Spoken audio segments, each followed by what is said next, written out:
시간에는 다니엘서 2장 44절과 7장 13절로 14절을 중심으로 해서 초림 예수님에 관한 예언이란 제의 두 번째 시간을 갖겠습니다.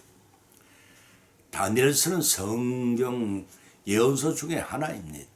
다니엘이라는 이름은 하나님은 우리의 심판자의 뜻을 지니고 있습니다. 이 다니엘서에는 크게 두 부분을 나눌 수가 있는데, 첫째는 1장부터 6장까지는 다니엘과 세 척의 이야기가, 두 번째는 7장부터 12장까지 묵시 문학에 곧 하나님 계시에 관한 내용이 수록되어 있습니다. 다니엘은 구약 성경의 4대 선지자 이사야, 예레미야, 에스겔 등 중에 한 사람으로서 그는 유대의 왕족 출신입니다. 예루살렘에서 출생한 유대왕 여호야김이 지나는 시절에 바벨론의 왕 느부갓네살이 예루살렘을 함락시킨 후 왕족과 귀족들을 사로잡아갔습니다. 그때 나일은 청소년 다니엘도 세 친구 하나냐와 미사엘과 아사랴와 함께 잡혀갔습니다. 용모가 준수하고 언어와 학술에 정통해서 왕의 시도로 선발되어 3년간 갈대아의 학문과 방언을 배우면서도 왕이 하사하는 진미와 포도주로 자신들의 몸과 신조를 더럽히지 않았습니다. 하나님이 그들과 함께 보살펴 주셨으면 세월이 흐르는 느부갓네살 왕이 잊어버린 신상에 관한 꿈을 상세히 알려주고 해몽까지 해주었습니다. 왕은 그를 존경하여 박사장을 삼고 다니엘의 세 친구와 함께 바벨론의 치리자로 삼게 됩니다. 한나라의 왕을 세우기도 하시고 폐하기도 하시는 하나님이심을 깨닫고 다니엘을 충용하던 느부갓네살 왕이 죽자 정치에 물러나 있던 다니엘은 그의 아들 왕 벨사살 때 또 부름을 받습니다. 왕궁의 우상을 찬양하며 대연을 베풀 때 망종되게도 예루살렘에서 약탈해온 하나님이 성전 기물로 술을 마시며 돼지에 있을 때였습니다. 벼랑간 연의 장벽에 사람의 손이 나타나서 메네메네 대겔 우르바신이라는 글자를 써보였습니다. 4세기 된 왕은 술사와 왕 박사들에게 명령했지만 아무도 해석하지를 못할 때 모후의 진언을 듣고 다니엘 불러 해석함으로써 자주 옷을 입히는 다니엘을 세 번째 치리자로 삼게 됩니다. 연의 장벽에 기록된 글자에 따라서 메네는 하나님이 이미 왕의 나라의 시대를 세워서 그것을 끝나게 하셨다는 의미요. 대겔은 왕이 저울에 따라서 부족함이 비었다는 뜻이요. 베레스는 왕의 나라가 나뉘어 메대와 바사 사람에게 준바되었다는 글자의 뜻을 해석해 주었습니다. 그 글자의 예언대로 그날 밤 벨사살 왕은 메대 사람 다리오 왕의 죽임을 당함으로 성취되었습니다. 그 후에 메대 바사의 다리오 왕 때 전국을 치료한 세 사람 중에 한 사람이 총리가 되었습니다. 그러한 왕의 총리가 집중되는 시기한 두 사람인 총리와 그의 추종자들이 중상 모략을 당해서 다니엘은 사자 구월에 던져졌지만 하나님이 보호하신 바고 살아나 더욱 높임을 받기도 했습니다. 오늘의 본 말씀은 세상의 왕을 섬겼던 다니엘을 통한 하나님의 묵시에 관한 말씀입니다. 그 주제는 세상 만국의 역사는 우연의 연속의 인과 관계는 물론 유한한 인간의 의지에서가 아니라는 것입니다. 절대 초월자유 창조주로서 역사의 주권자이신 하나님이 영원한 작정하시고 계획하신 뜻에 따라 역사의 수레 바퀴가 전개되어 나간다는 엄연한 사실을 보여주고 있습니다. 특히 오늘의 본 말씀 다니엘서의 묵시적인 메시아 오심에 관한 말씀을 발차의 본문으로 상고하는 가운데 은혜 받는 귀중한 시간이 되시기를 예수님 이름으로 축원드립니다. 첫 번째는 하나님이 영원하신 왕국에 관한 예언입니다. 본문의 말씀 다니엘서 2장 44절을 찾아봉독하면 이 여호와의 때에 하늘에 하나님이 한 나라를 세우시니 이것은 망하지도 아니할 것이요 그 국권이 다른 백성에게로 돌아가지도 아니할 것이요 도리어 이 모든 나라를 쳐서 멸하고 영원히 설 것이니라고 하였습니다. 본문의 말씀은 느부갓네살 왕이 큰 꿈을 꾼 큰 신상에 관한 꿈을 마치 다니엘 자신이 꾼 것처럼 꿈의 내용을 알려주고 해석을 해주었습니다. 핵심은 메시아의 출현과 나라에 관한 묵시 곧 계시가 본문 내용입니다. 여기서 묵시란 말이 나타나 나 알려주는 이를 뜻하고 계시란 10개 보일 시 나가 알 길을 가르쳐 알게 함 또나 사람으로서 알 수 없는 진리를 하나님의 영감으로 알려준다는 의미를 지니고 있는 것이 계시입니다. 로마서 16장 20절에 의하면 감추인 것을 드러낸다 또는 열어 보인다는 뜻입니다. 다시 말해서 감추어진 진리와 하나님의 사랑을 하나님부터 나타내 보이는 것을 말합니다. 결정적인 계시는 요한복음 1장 18절에 의하면 예수 그리스도 안에서 모든 것이 드러났다고 하였습니다. 그것은 예수 그리스도께서 하나님의 아들로서 아버지의 뜻을 완전히 계시하셨고 십자가 부활을 통하여 하나님의 구원의 역사를 성취한 것입니다. 계시록 1장 1절의 말입니다. 따라서 예수 그리스도가 오시기 전까지는 완전히 드러난 계시가 아니고 부분적으로 계시라고 할 수가 있습니다. 본문에서 요한계시록처럼 전부가 아닐지라도 다니엘서에는 부분적으로 메시아에 관한 계시가 되어 있음을 우리는 알 수가 있습니다. 본문 서두에 열왕의 때에 하나님이 한 나라를 세우리라는 말씀 중에서 한 나라를 세우시라는 말씀의 뜻은 장차 세워질 메시아 왕국을 가리킵니다. 어느 때 세워지냐 하면 열왕 때라고 밝히고 있습니다. 이 열왕에 관해서는 여러 가지 이견이 있습니다. 그러나 정통계의 해석에 따르면 열왕이나 로마 제국 이후부터 그리스도의 재림까지 기간 동안에 흥망성쇠할 모든 나라와 그 지배자를 가리킨다고 해석합니다. 그러나 이 열왕의 때란 재생 로마 제국 곧 오늘날 10개국 이상의 유럽 국가 통치자들이 주축이 되어 통일 유럽을 이룰 때라고도 해석을 합니다. 바로 그때 열왕의 때가 유럽연합이라는 나라 형태로 성취되고 있다고 볼 수가 있겠습니다. 이러한 해석이 중요한 것은 아닙니다. 자칫 잘못하면 하나님의 계시를 바르게 해석하지 못하는 낭비를 당하기 쉽기 때문입니다. 본문의 말씀이 바벨론 느부갓네살 왕이 묵시되고 그 시절의 왕이 시동으로 성장해온 다니엘에게 하나님의 은사가 주어져 바른 해석을 내렸기 때문에 종은 바벨론 이후부터 그리스도의 재림하실 때까지로 해석하고 싶습니다. 여기서 중요한 사실은 열왕의 때라는 시기보다는 그때 하나님이 한 나라를 세우시라는 말씀에 초점이 더 맞추어져야 한다는 것입니다. 그리스도의 초림으로 이미 그 한 나라는 시작되었으면 재림과 함께 궁극적으로 성취될 메시아 왕국 곧 하나님의 나라가 건설될 것을 의미합니다. 또 그 국권이 다른 백성에 돌아가지 아니할 것이오라고 하였습니다. 이 말씀의 뜻은 곧 세상 나라의 주권은 인간의 모든 역사를 통틀어 끊임없이 신흥 강자의 손으로 넘겨져 왔습니다. 그러나 하나님 나라의 주권은 하나님 외에 자신의 백성으로 선택된 선민에게 영원히 기속되는 날이 성취될 것이며 모든 나라를 쳐서 멸하고 명운에 설 것이라고 본문은 묵시하고 있습니다. 이러한 묵시를 통해 하나님은 어제나 오늘의 내일이나 영원토록 우리가 사는 모든 세계와 역사와 시간과 공간을 망라해서 지배하시는 유일하시고 참된 하나님이심을 보여줍니다. 따라서 우리는 어떤 경우라도 하나님 절대 주권을 무시하고 자신의 뜻대로 살거나 도전해서는 안 될 것입니다.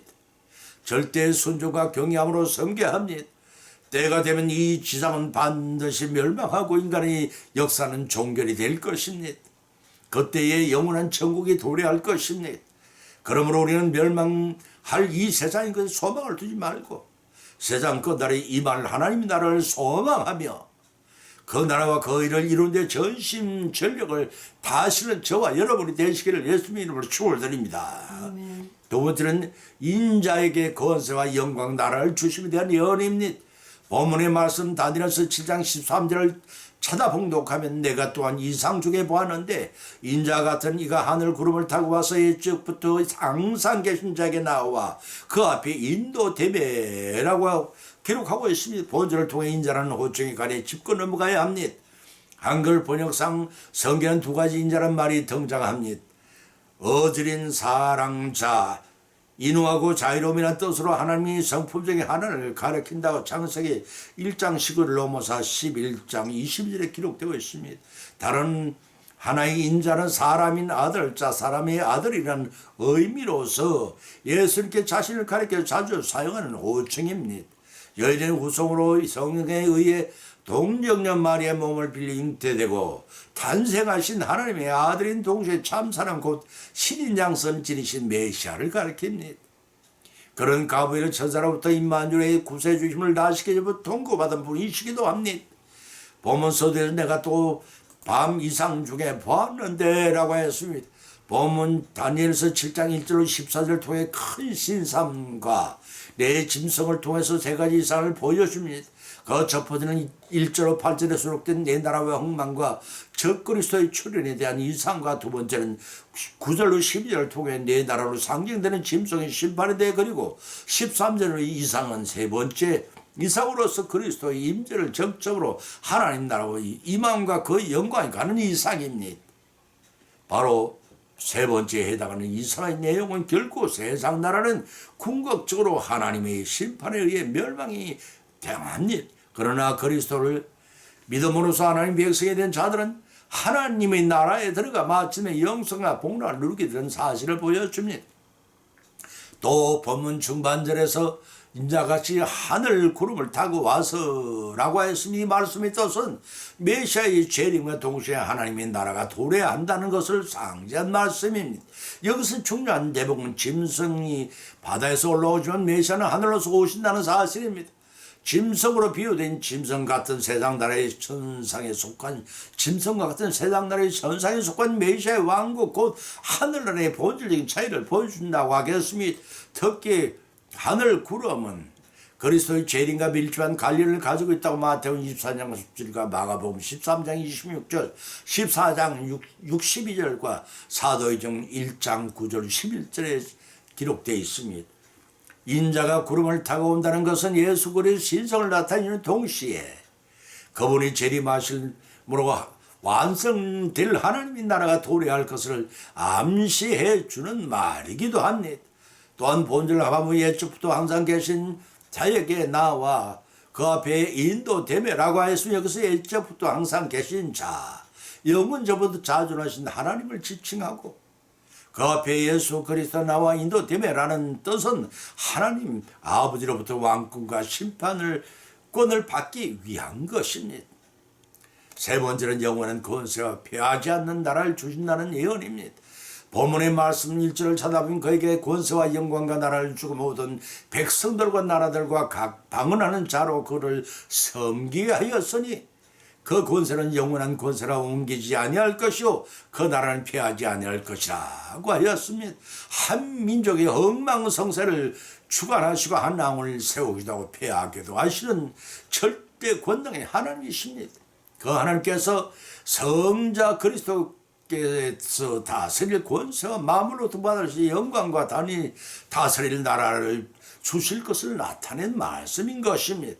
다시 말해서 이 말씀은 곧 그리스도께서 영원한 왕권과 영광을 받아 하늘나라의 영원한 통치자가 될 것을 선언하시는 말씀입니다. 점차 세상 나라의 권세가 사져가지만은 하나님의 나라는 영원 불변의 나라요 그 나라는 능하시고 인자하신 그리스도께서 친히 다스리시고 성도는 그 백성이 되어 그리스도를 영원히 섬게 될 것입니다.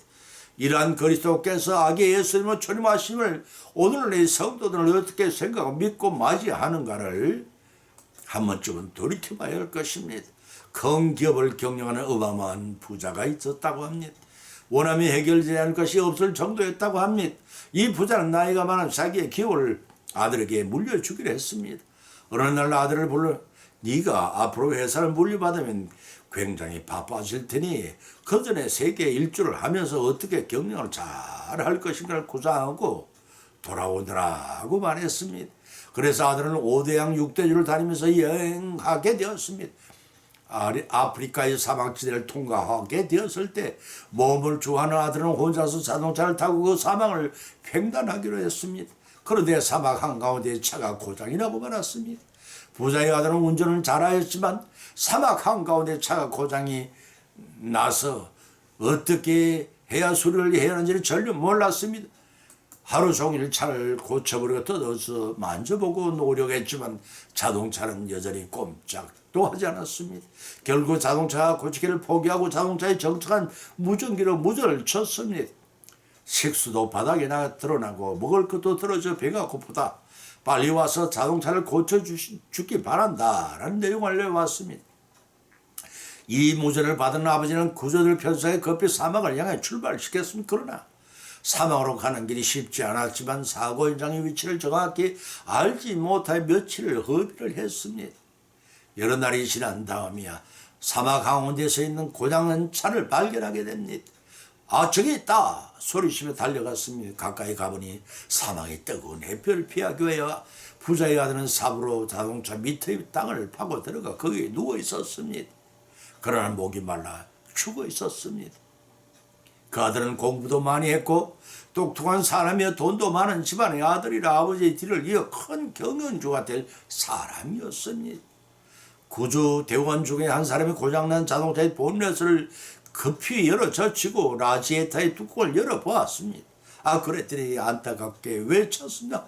아니, 이럴 수가. 이 사람이 이 한 가지만 알았다면 목마르 죽지는 않았을 텐데 여기 라지에타를 보라고요. 한 마리나 더 되는 물이 담겨있는 거부를 두고 목마르 죽었네요. 정잔 빛이 어둡다고 하였습니다. 사랑하는 성도 여러분, 우리는 예수 그리스도께서 값없이 주신 영원한 생명을 두고도 믿노라 하면서 행하지 않으므로 마시지 못하는 어리석은 삶을 살고 있지 않은지요? 우리는 하나님께 생명수를 주실 때 그 생명수를 마셔야 합니다. 영원히 변하지 않는 나를 다스릴 주님을 끝까지 잘 믿고 순종하면서 그의 나라와 그의 뜻을 구하고 성취하여 누리시기를 예수님 이름으로 간절히 축원드립니다. 결론을 맺습니다. 시대에 따라 구국 영웅이 나타나듯이 이스라엘 바벨론 70년 포로 생활 가운데 다니엘과 선지자들을 통해 메시아의 출현과 그 왕국에 관해 역사하시는 하나님 놀라운 은사를 느낄 수 있었습니다. 이러한 사실 성경을 통해 보여주신 것은 진실임을 확신하고 세상을 종말 때에 후회하거나 낭패당하는 일 없도록 하라 하신 하나님이 배려이신 것을 믿으시기 바랍니다. 우리는 오늘의 본 말씀을 상고하는 가운데 각자 나름대로 믿음대로 은혜를 받아 또한 세 가지 교훈을 받은 줄 압니다. 그 첫 번째는 하나님이 이 세상의 시작으로부터 종말에 이르기까지 모든 인류의 역사를 치밀하게 계획하시고 섭리하시고 주관하신 역사의 주관자이시라는 사실입니다. 사도행전 5장 29절 17장 24절 37절 말씀입니다. 두 번째는 사단의 공정군사를 잡고 있는 현사에서는 악한 세력에 하나님이 보시기에는 잠시 득세하고 성도들은 필연적으로 고난을 당해 된다는 것입니다. 디모데 후서 3장 10절인 말씀입니다. 세 번째는 현 세상에서는 때로 성도들이 악의 세력에 패하기도 하지만 세상 끝날 종말 때에는 천지만물의 창조주여 지금도 살아 원하시는 대로 역사하시는 절대 주권 권능의 하나님으로 말미암아 승리할 것이며 영원한 나라를 얻게 될 것이라는 사실입니다.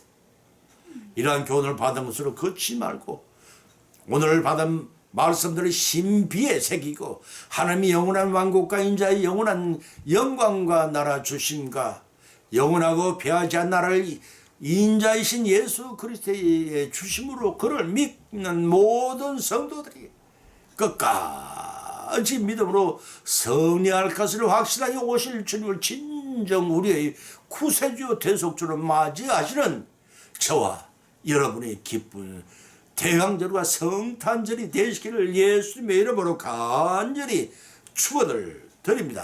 아멘. 찬송가 292장을 올립니다.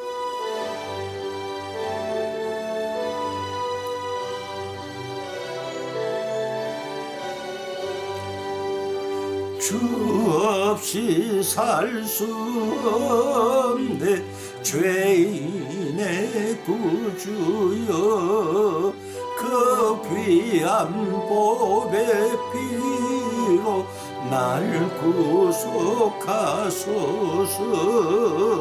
구주의 사랑으로 흘리신 보혈이 내 소망 나의 위로 내 영광 됩니다. 주 없이 살 수 없네 나 혼자 못 서리 힘없고 부족하며 죄도 없도다. 내 주는 나의 생명 또 나의 힘이라 주님을 의지하여 지혜를 얻으리.